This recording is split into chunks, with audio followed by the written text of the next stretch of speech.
কোরবানির পশুর হাট বসিয়ে টাকা কামিয়েছে সিটি কর্পোরেশন এবং ইজারাদাররা, কিন্তু ভোগান্তি পিছু ছাড়ছে না নগরবাসীর। সেই ভোগান্তির শিকার এবার এইচএসসি পরীক্ষার্থীরা। পুরনো ঢাকার রহমতগঞ্জ এলাকায় এইচএসসি পরীক্ষার্থীদের এমন দুর্ভোগের কথা জানাচ্ছেন মাহমুদুল হাসান, ছবি তুলেছেন জহিরুল হুদা। পুরনো ঢাকার চকবাজার এলাকার হাজী সেলিম ডিগ্রি কলেজ, আশপাশের 3টি কলেজের 1,500-এরও বেশি এইচএসসি পরীক্ষার্থীরা পরীক্ষা দিচ্ছে এই কেন্দ্রে। কলেজের গা ঘেঁষা রহমতগঞ্জ মাঠে গেল মাসে বসেছিল কোরবানির পশুর হাট, যার চিহ্ন রয়ে গেছে এখনও। মাঠের অবস্থা এতটাই বিপর্যস্ত যে একটু বৃষ্টি নামলেই বিপাকে পড়তে হচ্ছে শিক্ষার্থীদের।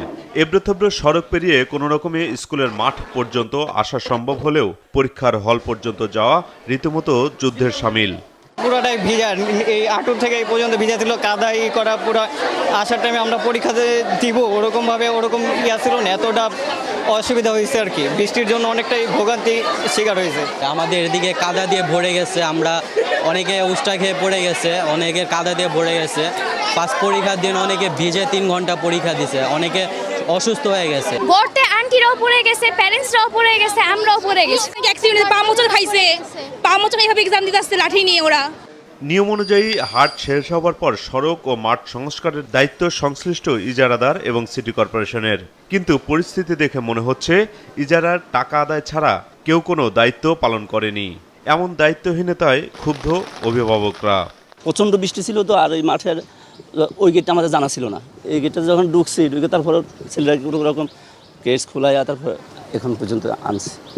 এরপর দিন থেকে সে জ্বর, মানে আজকে এখানে আসার পরেও আমার ছেলেটা বমি করছে। আমি ছাত্রছাত্রীরাও স্টুডেন্টরাও ভিজছে, পড়ালেখা করার মতো কোনো পরিবেশই ছিল না, দাঁড়ানোর কোনো, সবাই ভিজে একবারে নাস্তানাবুদ। প্রত্যেকটা জায়গায় একের পর এক গর্ত, শুধু গর্ত। অন্তত অনেকগুলো রিক্সা এখান থেকে পড়ছে, বাচ্চারা ব্যথা পাইছে, অভিভাবকরা ব্যথা পাইছে, তারপরে বিচ্ছে তো হাজার হাজার স্টুডেন্ট আসবো, তো তখন তো ওনাদের দরকার ছিল এই মাঠটা পরিষ্কার করার, গাড়া জায়গা ভরাট করা, বাচ্চাদের যাতায়াতের একটা রাস্তা করার। অন্তত বাকি 3টা করে ইট দিয়েও যদি সে রাস্তা করে তো আমরা খুশি হইতাম। আমরা বিচ্ছি সমস্যা ছিল না, কিন্তু বাচ্চাগুলার এটা আসলে মাইনেই নিই। আমার অনেক দিন ওই দিন অনেক খারাপ লাগছে। এখানে আসছি এই বছর আমরা কষ্ট করে গেলাম, পরবর্তীতে যাতে আর কেউ কষ্ট না করে, কারণ অভিভাবকও কষ্ট করে, বাচ্চারাও কষ্ট করে।